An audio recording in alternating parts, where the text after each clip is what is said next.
मग बिडी फेकून देताना जे मनात येतं ना त्याला म्हणतात फर्स्ट एड. म्हणजे बाबने तू बिडी पितो?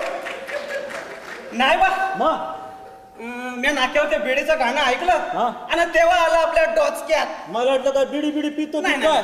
अंकल तू ऐकलं का रे ते गाणं? मी नाही बा, मी नाही ऐकलं. तू ऐकलं ते गाणं? नाही बा, नाही बिडीचं गाणं ऐकलं नाही. मी म्हणून जाऊ काय?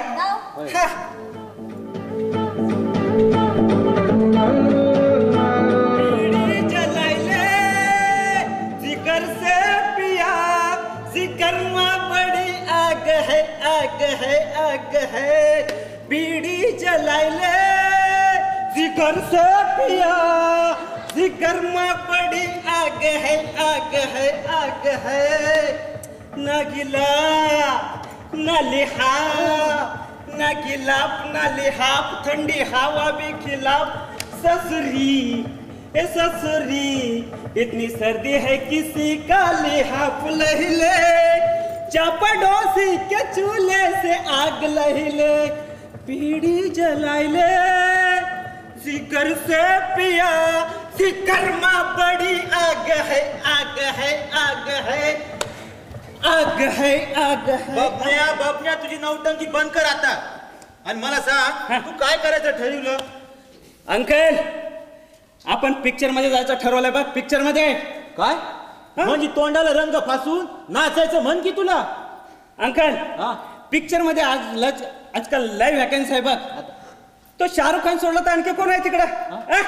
आणि तो बी आता क्रिकेटच्या पाठीमागे लागलाय. तो जोधा अकबरवाला आशुतोष, आता त्याचं काय?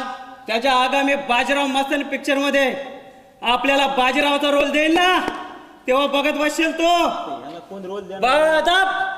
बा मुलाहिजा, होशियार, सकल गुण संपन्न, श्रीमंत.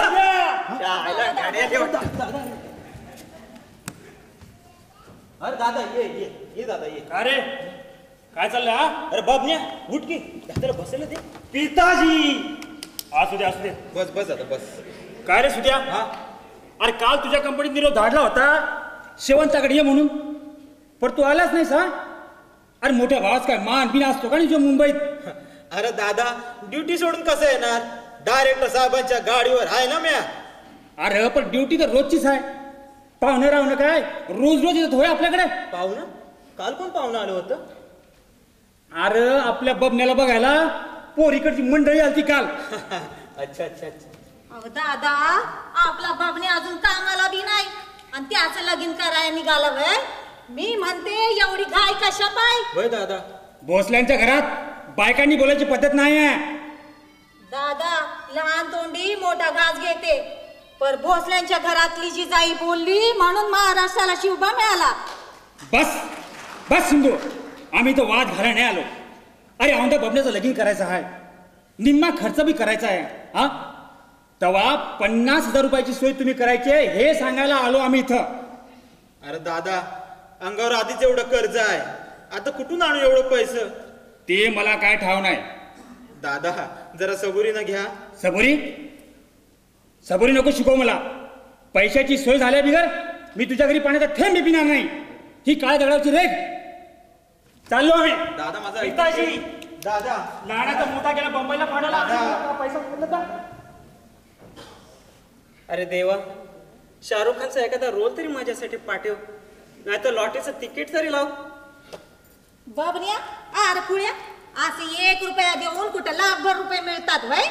आणखी लक असेल ना तर काय बी होता बघ. आपल्या माधव काकाच हात लय लकी आहे.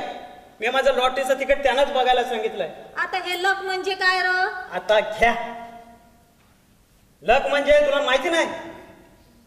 आता मात्र तुझ्या डोक्याला तापच केलास बघ. आता मात्र तुला मला फाड इंग्रजी शिकावीच लागेल. Sit down please. Sit down. अगं माझी आई बस ना आता. बरं बसते. हा आता मला सांग. काय सांग? 1 मिनिट जरा पुस्तक काढतो. मला काय असं माझं पाठ नाही. बर काय शिकवायचं? आता मला सांग फाडफाड इंग्लिश. फाडफाड यस ते काय असतं? हा मला सांग व्हॉट इज युअर नेम? आता हे नेम म्हणजे काय? ओ माय गॉड, आणखीन मी तुला तुझा नेम विचारलं. नेम अच्छा अच्छा माझं नेम असं लय माझा नेम लई सोपा आहे. हा सकाळी 5 उठायचं, झाडलूट करायची, आंघोळ करायची, देवाची पूजा करायची, चहा करून गॅसने उठवायचं. माझा नेम किंवा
इंस्पेक्टर वाघमारे साहेबांनी पाठवला असा.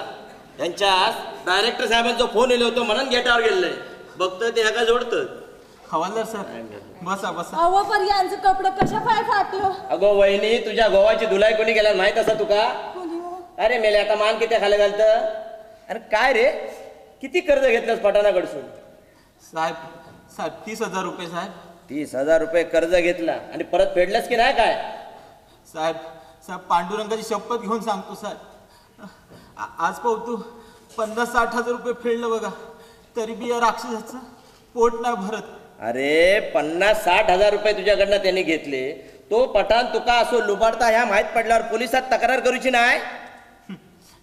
काय करणार साहेब, आपलंच हात दगडा खाली आणि अडचणीच्या वक्ताला याच्यासमोरच हात पसरावे लागतात साहेब. पुण्यात तोंडात तक्रार करू साहेब? बरोबर त्याचा काय करूच आता आम्ही बघून घेतो. ह्याच्या पुढे तो तुका त्रास देऊचा नाही याची सगळी काळजी आम्ही घेतो. कळला वा? नग नग साहेब, साहेब तो लय वंगाळ माणूस आहे. हो साहेब मला लय भ्या वाटते बघा. अरे तू भिवू नको, तुका सांगलंय ना आम्ही असं म्हणान. अरे आमच्या वाघमारे साहेबांका तू ओळखत नाही. आता बघ कसे तुडवतेले त्या का ते तुका माहित हा. पण तुका एक गोष्ट सांगूची रवली रे, ह्याच्या पुढे पठाणाकडनं कधी पण कर्ज घ्यायचा नाही. अरे मेले ती जळवायची जात. एकदा अंगात चिटाकली काय पुरा रक्त पिल्याशिवाय सोडूची नाही. कळला वा? हवालदार दादा चहा घेतल्या बगर जायचं नाही बघा. अहो माझ्या धन्याचा जीव वाचविला तुम्ही. आलीच मी. वहिनी आम्ही ड्युटीवर असतो तेव्हा चाय पाणी काय घेणार नाही. साहेब तुमची दुसरी काही व्यवस्था करू का? तुझ्या उशी खाल्ल्यान पोल्यान ती माय झाया ह्या वक्तात पण तुका दारूची आठवण येता काय रे? थांब आता त्या पठाणाक भेटताय आणि त्याला सांगते ह्याचा रवलेला कर्ज ह्याच्याकडनं वसूल कर म्हणा. नका नका साहेब, दया करा, गरीबावर दया करा साहेब, प्लीज प्लीज दया करा. बरा बरा परत असा कधी करायचा नाही, समजला? गो वहिनी वय. आपल्या गोवाची काळजी घे. वय, वय. ए बरा नाही जा जपून राहू. वय वय साहेब. नियो कोण बरोबर बरोबर. सुद्या हे सुद्या. अरे सुद्या काय या तुझ्या घरात कोण घुसता? पाहुणा आहे. अगं मग दरवाजा राम राम साहेब. चल चल आतमध्ये चल. अरे सुद्या, अरे बघल्या, अरे वा वा वा, अरे बघल्या. काय झालं काय? अरे महाद्या कशा पाहिजे असतो या? काय लाटरी बिटरी लागली की काय? हो भाई भाई लाटरीच लागली या. अरे सुद्या, अरे बबण्याने बघ तुझं नशीब काढलं नशीब. अरे बबण्या काल तुम्हाला ते लॉटरीचा तिकिटाचा नंबर दिला होता ना? होय होय. अरे त्याला 1 लाखाचं बक्षीस लागलं बघ. यस हा. अंकल, अरे देव पावला बघ देव. आपल्याला 1 लाख रुपयाचं बक्षीस लागलंय. बबन्या हा खरंच लागले का रे आपल्याला लॉटरीचं तिकीट? अंकल, आता माझ्या अंकलने काय सांगितलं तुम्ही ऐकलं नाही? 1,00,000 लागले आपल्याला. नशिबानेच का आम्ही देवाला पाव पाव म्हटलं तर देव आम्हाला पावचा तुकडा बी टाकीत नाही. अंकल, हे बघा, हे 1,00,000 मी तुम्हालाच देतोय बघा. नका नका बाबन्या, हे तुझं पैसा आहे, मला नका. अंकल, तुम्ही माझं फार केलं. लोक फक्त घेण्याचंच बघतात, देण्याचं नाही. पण तसं तुम्ही कधी बी वागलं नाही बघा. म्हणून ही माझ्याकडनं तुमच्यासाठी गिफ्ट. याच्यातलं डॅडना काय बी सांगू नका. माझ्या लग्नासाठी हेच पैसे पुढे करा आणि उरलेले माझ्या बहिणीसाठी भाऊबीज समजा. माझा कोण्याचा तो बाबण्या.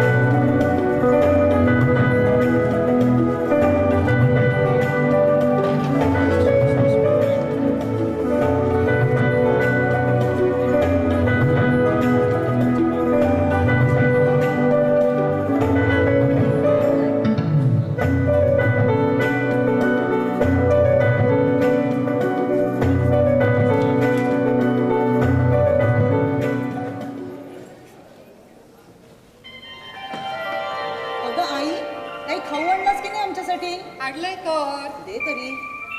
काय गो काय स्पेशल वगैरे काय आहे का? स्पेशल मालवणचा. अरे वा वा वा. आणि मला तुला पण आणलंय. अरे वा. मी काय म्हणतो, ही आता क्रेडिट कार्ड सगळी मी रिटर्न करतो आणि एक डेबिट कार्डच घेऊन टाकतो. एक्सलंट आहे. प्रॉब्लेम तर संपले. अगदी अगदी असंच करूया आपण. रमाकांत, आपली सगळी देणी आता पिटली म्हणजे आपण आता पिट्टूला इंटरनॅशनल स्कूलमध्ये टाकूया. तिथे म्हणे शिकवतात. असू द्या. अरे आता आपल्याकडे बक्कळ पैसा आला बघ. हा, अरे सगळं वरडाला आपण आहेर देऊ. हा, आणि सारं गाव जेवण घालू आणि नाशिकचा बँड आणून असा वाजवू बबल्याच्या लग्नात. अरे कोणाचा इथं वाजवला नसेल असा वाजवू आपण. अरे सुद्या, एवढ्या आनंदाच्या प्रसंगावर इंग्लिश घेऊन सेलिब्रेशन करूया का? शपथ घेतली आहे, ध्यानात आहे ना. बघितलं मंडळी, आधीच्या संकटातून अजून पुरते बाहेर आले नाहीत, तरी हे लोक निघाले दुसऱ्या संकटाला आमंत्रण द्यायला. लोक असं कसं वागतात देव जाणे. खरं तर देव सुद्धा नाही जाणे म्हणा.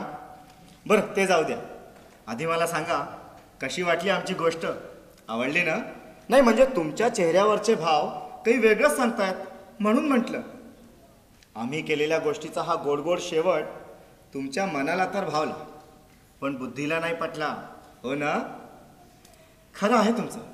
अहो, वास्तवात संकटांचा असा शेवट कधीच होत नसतो. तुमच्या रोजच्या आयुष्यात संकटांची मालिका टी व्हीवरच्या या सासवासुनांच्या मालिकेसारखी कधीही न संपणारी असते. आपल्याला न झेपणाऱ्या गोष्टी कर्ज काढून करण्याची एकदा का सवय जडली की माणूस एखाद्या ट्रॅपमध्ये अडकावा तसं अडकत जातो आणि त्याची अवस्था चक्रव्यूहात अडकलेल्या अभिमन्यूसारखी होते. विषाची परीक्षा पाहणाऱ्याला मरणाची तयारी ठेवावीच लागते हे बहुतेक जण विसरतात. बघा ना, हा रमाकांतसारखा माणूस जेव्हा नैराश्याच्या गर्तेत ओढला जातो तेव्हा त्याची सारासार विचार करण्याची बुद्धी काम करेनाशी होते आणि मग आत्महत्येसारखे नकारात्मक विचार प्रबळ होऊ लागतात. काही जण सुधाकरच्या वाटेने जातात आणि स्वतःचा जीव धोक्यात घालतात, तर काही जण भ्रष्टाचाराच्या दलदलीत फसतात. खरं सांगू का, आपल्या आयुष्यात येणाऱ्या संकटावर मात कशी करावी याचं प्लॅनिंग स्वतःच करायचं असतं. तुमची लढाई तुम्हालाच लढायची आहे. महाभारतात अर्जुनाला जे सांगितलं तेच तुम्हाला सांगतो. मी सदैव तुमच्या बरोबर असेन, पण तुमची लढाई तुम्हालाच लढायची आहे.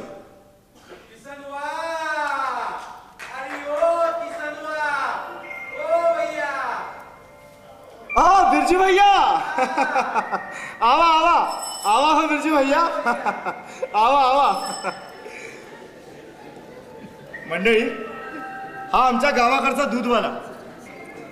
अहो, घरोघरी दूध विकणं आणि दर महिन्याला गावी पैसे पाठवणं हेच याचं काम. अहो, दिवसभर गाई म्हशींच्या सहवासात रमणारा आनंदी बिरजू. त्याला या क्रेडिट कार्ड, हे पर्सनल लोन, अरे या सगळ्या गोष्टींचा गंधही नाही. आवा आवा. और भैया बहुत दिनों बाद मिलत रही. हाय अरे यो किसनवा अरे हो. वाह भैया वाह वाह वाह अरे यो किसनवा हाँ का खो जातो तुम भैया हम तुमका बहुत ढूंढत रहन. अरे हम तो यहाँ हैं. हाँ. अरे हम कहाँ जावत हैं? वाह छोड़ो. हाँ. अब हम तुमको एक ठो बहुत बढ़िया चीज दिखावत है. का खैरा हो जरा. जे देखो जो का है क्रेडिट कार्ड. तनिक हाथ में लेके देखो भैया. ई को दिखा के जो चीज मन में आए वह खरीद सकत है. कौनो पैसा देने की जरूरत नहीं. हम अभी रंगीन टीवी और फ्रिज लिया हूँ, वो भी बिना पैसन के. क्यों किसनवा? है ना बड़े मजे की बात. अरे ओ दूध वाले भैया, क्या नीचे बैठकर गप्पा मार रहे हो? घर में दूध का एक थेंब भी नहीं है. चलो चलो लवकर ऊपर आओ. आवत है मेम साहब.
माईक चालू आहे.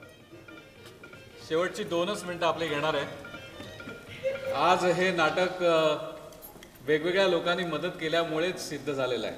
पहिली गोष्ट म्हणजे ही सगळी टीम जी ऑफिस संपल्यानंतर इथे थांबत होती 8-8 वाजेपर्यंत आणि काम करत होती, त्याच्यामुळे या नाटकाचं वैशिष्ट्य सांगायचं झालं तर हे इन हाऊस प्रोडक्शन आहे. म्हणजे यातली सगळी गोष्ट इथेच तयार झालेली आहे. हा जो मागे सेट पाहत आहे हा तुमच्यातल्याच लोकांनी म्हणजे राजू आणि मच्छिंद्र आणि गिरीश या सगळ्यांनी मिळून तयार केलेला आहे. हा अख्खा सेट इथेच तयार झाला.